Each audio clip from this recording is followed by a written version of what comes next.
जिनकी केंद्र में सरकारें रही हैं वो जाति गणना कराने की मांग तो करती है, लेकिन सत्ता में आने के बाद जाति गणना कराने से बचती है। जाति आंकड़े इकट्ठा करके सभी को सामाजिक शैक्षणिक पिछड़ेपन के आधार पर उनको समानुपातिक हिस्सेदारी देने की व्यवस्था की जानी चाहिए। सामाजिक और शैक्षणिक पिछड़ेपन के आधार पर पिछड़ी जातियों को चिन्हित करने के लिए केंद्र सरकार या प्रदेश सरकार समय समय पर आयोग का गठन कर उसको रेखांकित करे के माध्यम से। केवल पिछड़ी जात का ही नहीं, सभी जातियों का हो जाना चाहिए, जिससे कि कम से कम जब जातवार आंकड़ा हो जाएगा तो किसी को दोबारा जातवार आंकड़े जातवार गणना की बात नहीं उठानी पड़ेगी। माननीय स्वामी प्रसाद जी। माननीय सभापति महोदय जी,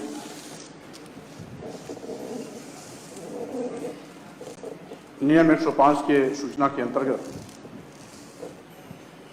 पूरे प्रदेश और देश में जाति आधारित गणना की मांग को लेकर के प्रस्तुत की गई है। मान्यवर, आज हमारी केंद्र की सरकार, प्रदेश की सरकार आजादी के 75वें वर्ष के अवसर पर अमृत महोत्सव मना रही है। अच्छा होता कि आज जातीय स्तर पर जो भेदभाव है उसको अब तक खत्म करके हम विकास की मुख्य धारा में सब एक साथ कदम ताल करते नजर आते। लेकिन देश की एक बहुत बड़ी आबादी अपनी उपेक्षा और मुख्य धारा से दूर रहने की चिंता को लेकर के लगातार मांग करती रही कि जातवार जनगणना कराई जाए, लेकिन सरकारें कान में तेल डाल करके बैठी रही। यद्यपि इस देश में ब्रिटिश हुकूमत के दौरान 1872 में जाति गणना का कार्य प्रारंभ हुआ, हर 10 साल बाद अनवरत 1931 तक लगातार जाति गणना होती रही। 1931 के बाद जाति गणना बंद हो गई और जिसके नाते मानवर आज पिछड़ी जातियों को तमाम ऐसे मौकों पर बजट की समानुपातिक हिस्सेदारी में, आरक्षण के अधिकार में, अन्य क्षेत्रों की समुचित भागीदारी में उसे वंचित किया जाता रहा है। और मान्यवर 1931 के बाद जब 1951 में जाति गणना हुई, यह मांग तो तब से चलती रही, लेकिन सरकार जाति गणना कराने से कतराती रही। यहां तक कि 2011 में जाति गणना के आंकड़े तैयार तो किए गए थे, लेकिन उसको भी सार्वजनिक नहीं किया गया। इस देश के प्रधानमंत्री माननीय जवाहरलाल नेहरू जी रहे हो या माननीय अटल बिहारी वाजपेयी जी रहे हो, सभी से उम्मीदें की जाती रही हैं। यहां तक कि आज जो केंद्र में और प्रदेश में सरकार में है, भारतीय जनता पार्टी भी जब विपक्ष में थी तो 2010 की पार्लियामेंट में माननीय गोपीनाथ मुंडे जी ने अपना वक्तव्य दिया था कि यदि 2011 में जाति गणना का आंकड़ा तैयार प्रस्तुत नहीं कराया जाता, जनगणना नहीं कराई जाती, तो पिछड़े वर्गों को 10 वर्ष और भी लाभ से वंचित होना पड़ेगा। यह गोपीनाथ मुंडे ने चिंता जाहिर की। यही नहीं मालूम, अब यही 2019 लोकसभा चुनाव के पूर्व तत्कालीन देश के गृह मंत्री, वर्तमान में रक्षा मंत्री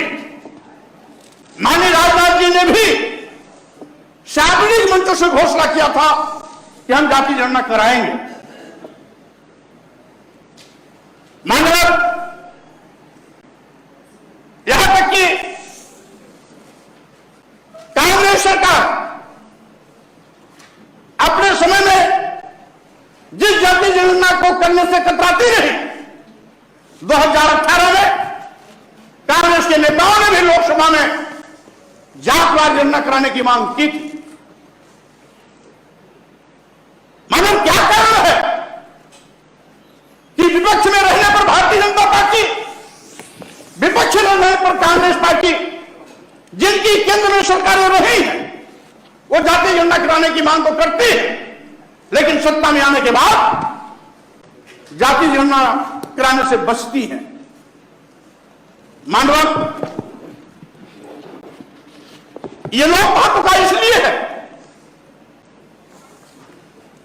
कि पिछड़े वर्गों के आरक्षण से संबंधित कई मामले जब माननीय सर्वोच्च न्यायालय के सामने गए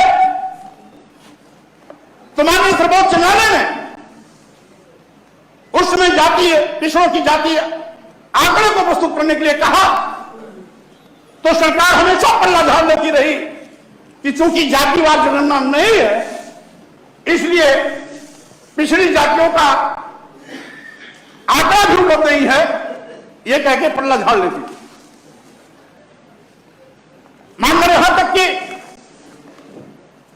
भारतीय संविधान के अनुच्छेद 340 में जिसमें इस बात की स्पष्ट व्याख्या की गई है कि समाज में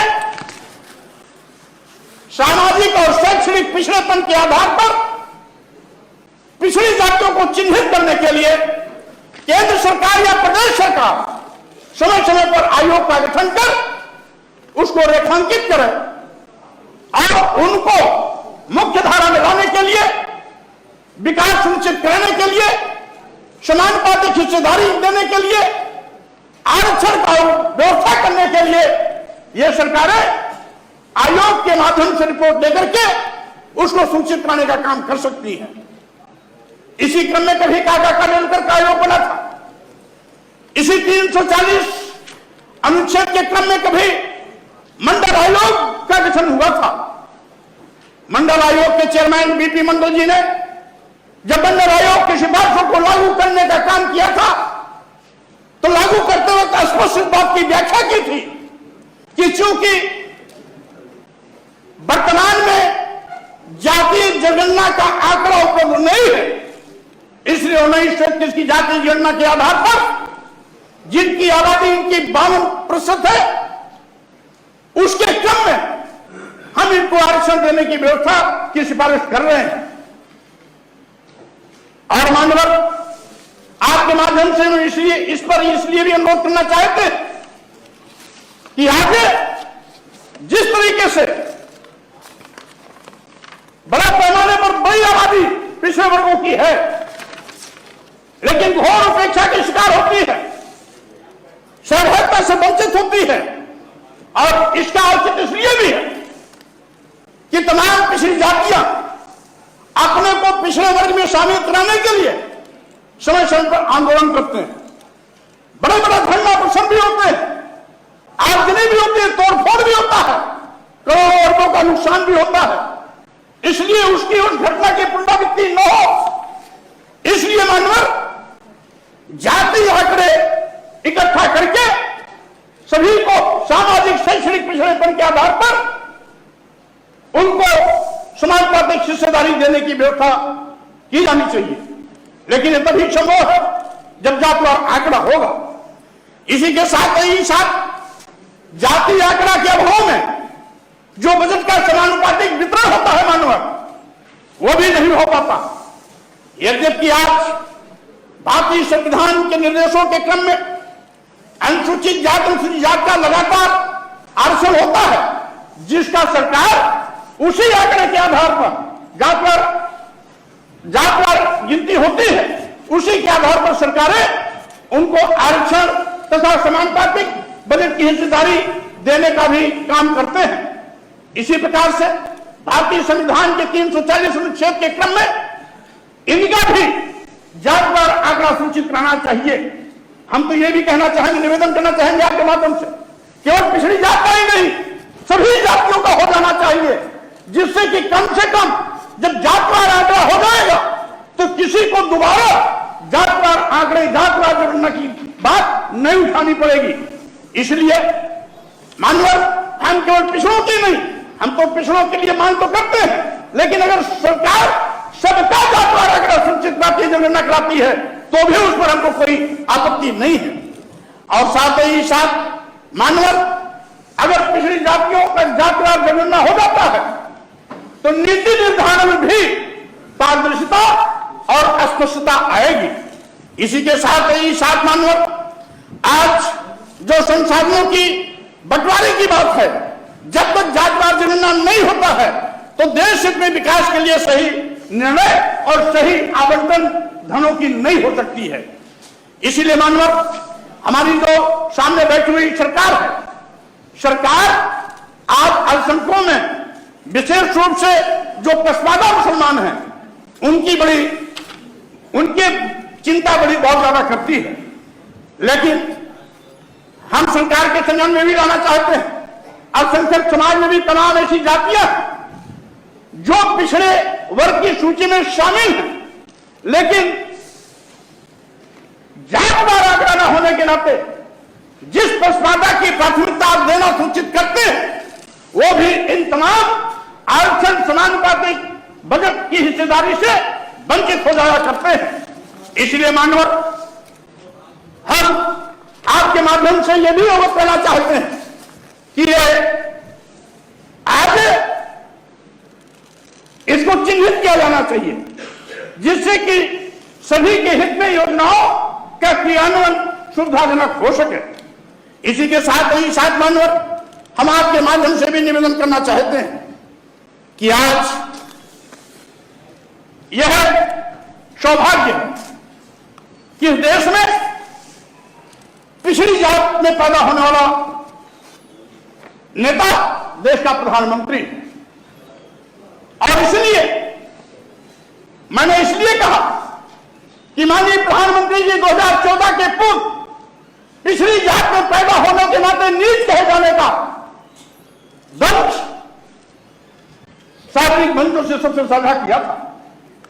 उन्होंने कहा था कि किसी पार्टी के नेता को नीच करते हुए कि हमको नीच कहा क्योंकि मैं पिछड़ी जात में पैदा हुआ, और पिछड़ी जात में पैदा हुआ नेता अगर देश का प्रधानमंत्री है तो स्वाभाविक रूप से हमारी उम्मीदें और बढ़ जाती हैं। चूंकि जाके पैर न फटी बवाई ऊ का जाने पीर पर आई। इसलिए अगर माननीय प्रधानमंत्री जी ने सही मायने में राजनीतिक लाभ के लिए नहीं बल्कि अपनी बेटा को व्यक्त करते हुए अगर ये कहा कि हम किसी जात में पैदा हुए इसलिए किसी ने हमको नीच कहा, तो आज समय आ गया है इस मन की पीड़ा को ध्यान में रखते हुए जातवार जनगणना का आदेश देने की।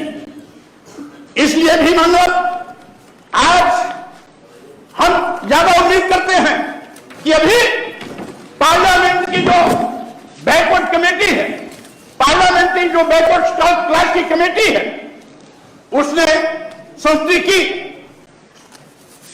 तो पिछड़ा वर्ग आयोग को संवैधानिक दर्जा दिया। माननीय प्रधानमंत्री ने पिछड़ा वर्ग आयोग को संवैधानिक दर्जा दिया। यही नहीं, ओबीसी जातियों के सर्वेक्षण के लिए मानवर उन्होंने रोहिणी आयोग का गठन भी किया, लेकिन चूंकि कोई जातवार आंकड़ा नहीं है इसलिए रोहिणी आयोग के गठन के बावजूद भी आज प्रगति 1 इंच भी नहीं हुआ। यहां तक कि माननीय प्रधानमंत्री जी ने रोहिणी आयोग के गठन की उसका जो समय सीमा है कई बार बढ़ाया, लेकिन रोहिणी आयोग भी हाथ हाथ रख करके बैठ गई है। तो स्वाभाविक रूप से मानव आज जब आपका गठित रोहिणी आयोग निष्प्रभावी निष्क्रिय है क्योंकि जात का आंकड़ा नहीं है। हमारे तमाम इसके पहले के भी आयोगों ने इसकी सिफारिश की है। माननीय सर्वोच्च न्यायालय ने भी जातवार आंकड़ा मांगा है। जातवार आंकड़ा आज देश की प्रमुख मांगों का मुद्दा बन गया है। इसलिए मानव आपके माध्यम से मैं सरकार से निवेदन करना चाहता हूं कि इस जातवार आंकड़ा को, जातवार जनगणना को कराने की बात को स्वीकार करें। अभी उत्तर आएगा मामला केंद्र का, प्रदेश का, लेकिन अनुच्छेद 340 भारतीय संविधान के अनुच्छेद 340 के अंतर्गत केंद्र सरकार और प्रदेश सरकार दोनों इस बात के लिए अधिकृत है। अगर मान लीजिए केंद्र सरकार हीलापानी करती है तो प्रदेश सरकार उत्तर प्रदेश में इस जातीय जनगणना को करा सकती है। इसमें केंद्र सरकार के पक्ष में बात डाल करके यह इस जिम्मेदारी और जवाबदेही से बच नहीं सकती है, क्योंकि भारतीय संविधान अनुच्छेद 340 केंद्र सरकार प्रदेश सरकार दोनों को इसको बराबर अधिकृत करती है कि सामाजिक शैक्षणिक पिछड़ेपन के आधार पर आज चिन्हित करा करके जातवार गणना के माध्यम से इसका सही मूल्यांकन आकलन कर उनको समुचित भागीदारी देने का काम करें। बजट में समानुपातिक बंटवारे की बात करें, विकास की मुख्य धारा में रहने के लिए आरक्षण व्यवस्था सुनिश्चित कराने की बात करें। इसलिए मानवर आपके माध्यम से निवेदन करता हूं कि आज इत्तेफाक से नेता सदन के रूप में हमारे वरिष्ठ मंत्री माननीय सोमदेव जी बैठे हुए हैं और इत्तेफाक से शायद वो भी पिछली जांच से आते हैं, तो हम चाहते हैं कि अगर नेता सदन भी है, देश का प्रधानमंत्री भी है, तो देश किस बात का आज सरकार को घोषणा करनी चाहिए कि जो यहां पर जातवार जनगणना की मांग की गई है सरकार सहमत है। अगर ये घोषणा करते हैं तो हम इनका स्वागत करेंगे। हम निवेदन करते हैं मानव आज सरकार इसे जवाब मांगे और आपका भी सदस्यता इस पर होनी चाहिए जिससे कि एक सकारात्मक कोई निर्णय आए। धन्यवाद।